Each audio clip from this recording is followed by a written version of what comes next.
Mm-hmm. There's always something to say. That's for sure.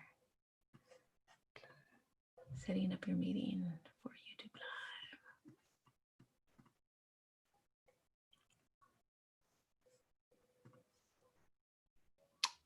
Live. Wait a minute.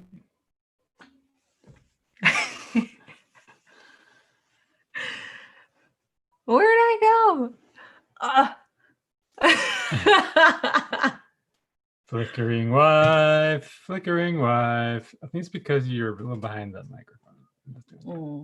You can do that too. All right. Hello, everybody. Get this set up. I'm just going to be a little monkey on your back. All right. A little warm. It's nice and cold out, so I guess nice little warmth on my shoulder now. Okay, so good morning, everybody. My name is Graham from Type What, and we are on a mission to find a cure for type 1 diabetes that is repeatable, so it is no longer a life sentence. And in this video, we are going to do our test results. This is our first test results from being on the PKD diet strictly and accurately. And so they're very interesting to us. This is a big experiment that we're doing. And one of the markers that we've paid attention to in the past is the GAD antibody. Pop quiz, what does GAD stand for? Oh, yeah. I have no idea either. I always call it GAD. I don't even try to remember. I'm just going to disappear. So that's almost like the Homer thing where you can just go back into the bushes. Yeah. Yeah, so we have the GAD antibody results today and the Islet Cell AB something. So we're going to go over those in addition to my regular daily log where I track all of my experiments so that we have lots of data to go back on when I do find that cure, so we can make it a repeatable process for everybody. Okay. And I'm doing multiple experiments at the same time, so I have to keep lots of notes because there's lots of variables. All right. So with that, we are going to jump into our results. Hey, look, that's us in the past. Turn off the audio. Yeah, I think or so. Is it off? Yeah. Okay. All right. So to answer my pop quiz, glutamic acid decarboxylase antibodies, obviously, is the answer. So let's do this one first. My value's over 250. So yeah, this is our usual marker where it's just somewhere above 250. I really wish they would let us know where above 250, but that's what it is. And so let's look at our graph here.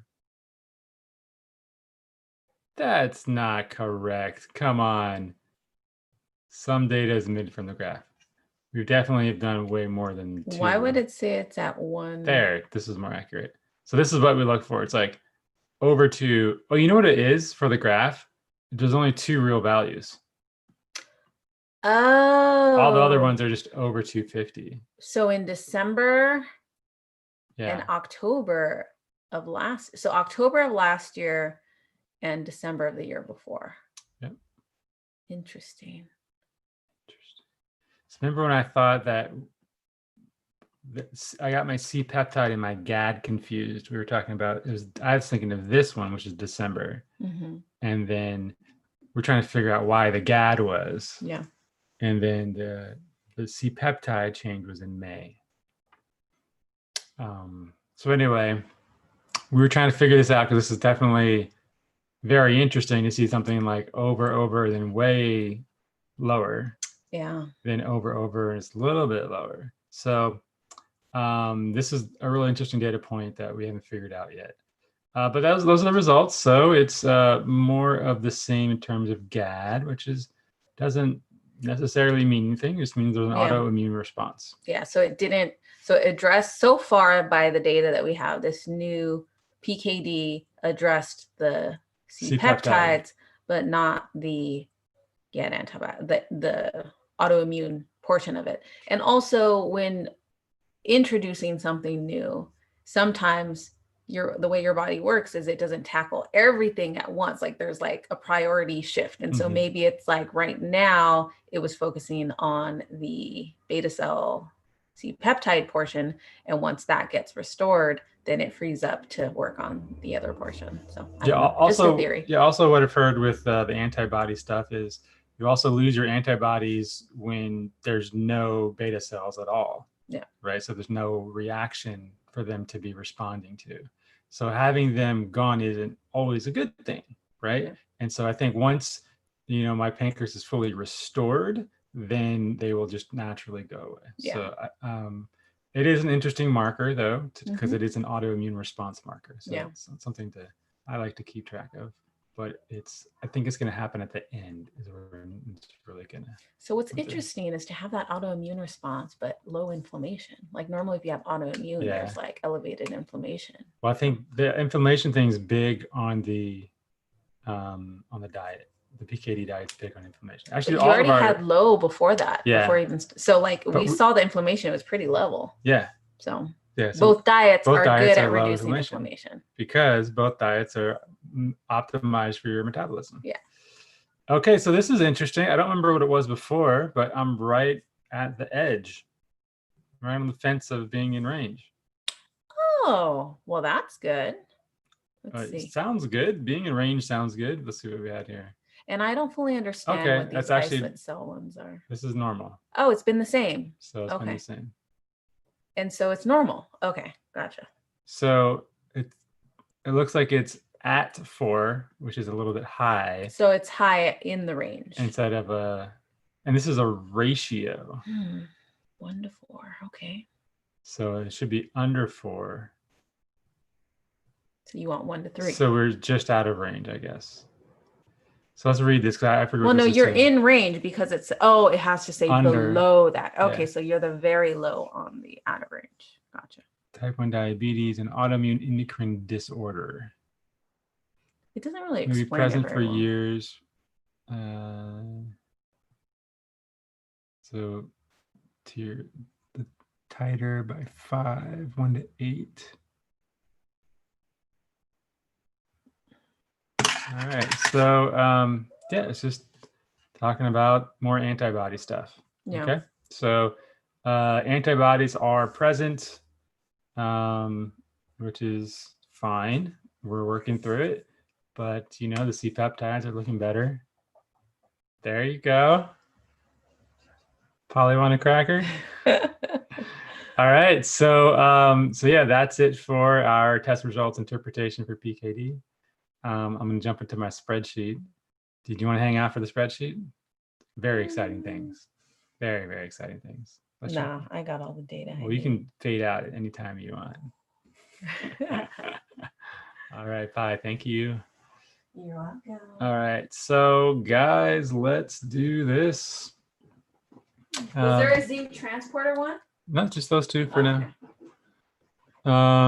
All right, so we're going to update all of our numbers for yesterday.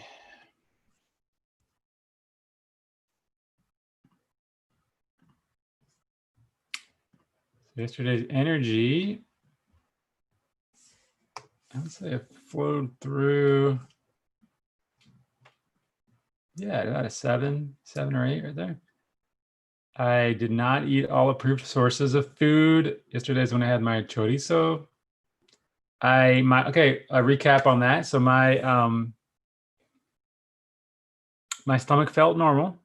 I felt a little full. I tried to have some water afterwards and my stomach felt really full. But other than that, felt normal.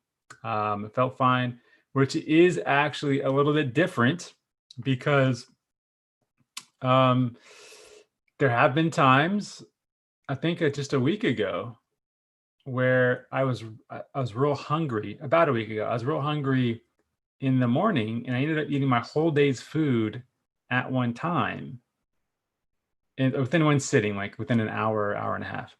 And my stomach felt a little bit upset by that, which I thought was really interesting because it's obviously not a lot of food. But I thought since I had been splitting my meals for so long, that it was still too much for my stomach. And maybe it was at that time. And maybe that expanded my stomach a little bit. And it might not just be stomach, it might be intestinal stuff too. So I ate probably double the amount of food I should have yesterday. okay, in weight. And so I felt fine, which is really interesting because I thought I was eating it, I'm going hungry, I'm just going for it, and I was like, I'm gonna regret this, but it tastes good and I'm hungry. And so I was actually expecting it a little bit, but it didn't happen. I felt fine. So I'm actually pleasantly surprised with that. I didn't have any other symptoms or anything that can be reported from that little mishap there. But yeah. So did I miss the mark there? We didn't have liver. We are eating bone marrow in our thing today. We are eating from approved sources. And my energy this morning, this is interesting. So my wake up energy, I would say, would be low because I slept in. So I'd probably put it at like a 3. However, I feel good right now. We are mid-morning. I'll put myself at an 8. All right. We are overcast again. I don't know if that has something to do with it. I haven't weighed myself today. Today I went to bed a little bit late. So I went to bed at like 10 to, I'll just put it at, I don't know, 6. I mean, if you count going through the snoozes, if you count that as sleep. And yeah, I think I had a really pretty good sleep quality. And woke up, I'll put it at 8 because of the snoozes. No nap, did my red glasses. Missed both of those. Did my stretching yesterday. Crushing it with my stretches. Crushing it with hydration. No sunrise.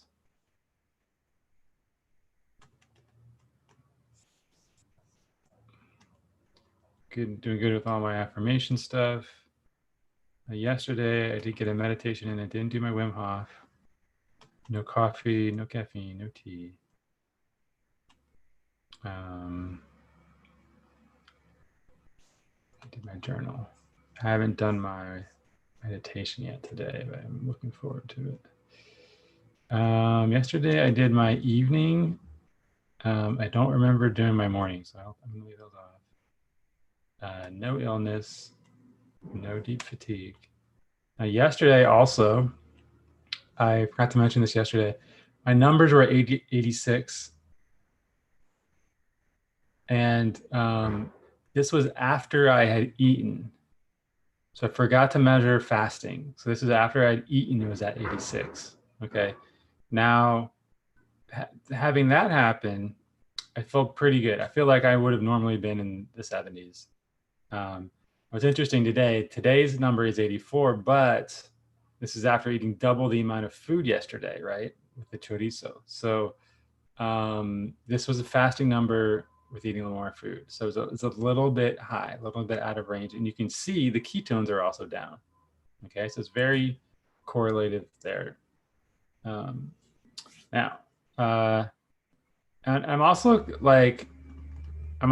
pretty happy with the fallout, if you will, from that. The 84 isn't that bad. If you go back further in my history, when I was eating the 400 grams of food, I was in the 90s, hundreds, and 100s. Yeah, 90s and 100s, usually in the fasting. So I feel like this is actually a really good number considering. My back pain did have a little bit of like this, my foot pain come back. Don't know why. I had again right now. Yeah, nothing on, well, today, we're not doing today, we're doing yesterday.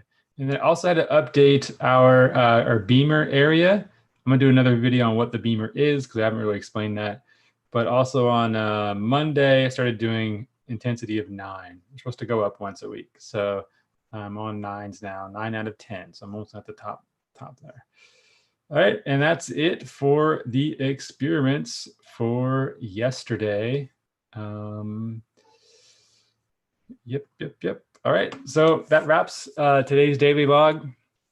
The big GAD reveal I thought was interesting. I'm obviously not disappointed, but I was hoping for better. You know what I mean? But I do believe, for everything I've learned, and I haven't done deep research in the antibody stuff, from everything I've learned from other people, okay, so with an asterisk, other people have informed me that, including doctors, that it's not necessarily high is bad, low is good. You obviously don't want an autoimmune response in your body, right? But so you do want lower, but low doesn't always mean good. That's the point. So, and I'm still very optimistic about our other test results. So I'm looking forward to, actually, what I'm gonna do is I'm gonna stop this right now, and I'm gonna go and schedule my Paleomedicina review. I still haven't done that yet. It takes about a week to get all the results in. So hopefully we can get a scheduled review with them before November 16th, which is my scheduled review with City of Hope. All right, guys, that's it. So leave your questions and comments in this video, and I will be sure to answer them at least once a week. We are all in together. We're going to collaboratively with you find this cure for type 1 diabetes so that we can nail it down, figure it out, make it repeatable, accessible, and affordable to everybody. Okay, that's our goal. And more minds are better than one. All right, so I'm definitely looking forward to that. And if you don't have anything to contribute, you just have a question, I'll also be very happy to help you with that. So with that said, if you don't want to miss out any more of these videos, I know these are not the most exciting YouTube videos you can ever find on the internet, but this is the daily journey. This is the grind. This is the boring stuff that is going to be worth gold later. All these details are really going to be worth it once we find that cure. All right, guys. So if you don't want to miss out on this journey, subscribe with the link below, hit the bell icon so you get notifications. And with that, I'm gonna talk to you later. But you know what? I don't think I said what the date was today. So just for science, I'm gonna let you know that today is Friday, October 23rd, 2020 for my daily log. All right, guys, take care. Bye.